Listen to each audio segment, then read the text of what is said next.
আৰু সাধাৰণতে কি হয় ৰাজনীতিত যেতিয়া যোৱা হয় বা কাম কৰা হয় তেতিয়া আমি সাধাৰণতে কিছুমান মানুহৰ মুখৰ পৰা কথা শুনিবলৈ পাওঁ আপুনি হয়তো শুনিছে চাগে এনেকুৱা কয় নেকি ৰাজনীতিত সোমাইছে পইচা খাবলৈ সোমাইছে আপুনি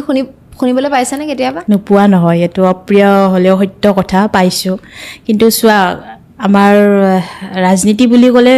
বহুতে কয় মই ইমানো নাজানো বাৰু লেতেৰা বুলি কয় কিন্তু প্ৰত্যেকখন প্লেটফৰ্মতেতো ভাল বেয়া থাকিবই ন গতিকে আমি হ'লো নতুন প্ৰজন্মৰ ছোৱালী গতিকে কিবা এটা মই আগতে কৈছোঁ ব্যক্তিগতভাৱে সহায় কৰিব নোৱাৰোঁ কিন্তু মা দেউতা ঢুকোৱাৰ পিছত কিবা এটা ইচ্ছা আছিলে যে ৰাইজৰ সহায় হোৱাকৈ যদি আগবাঢ়ি যাব পাৰোঁ কিন্তু এটা উপযুক্ত স্থান লাগিব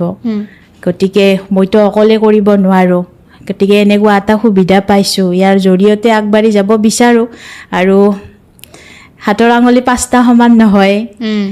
বহুতে ভালো পায় তাৰ মাজত বেয়াও শুনিছোঁ বহুতে কৈছে যে অভিনয় এৰি এইটো দিশত আহিলা এতিয়া তোমাৰ কিছুমানে ভাল পাব কিছুমানে বেয়া পাব কিন্তু জীৱনটোৱে তেনেকুৱা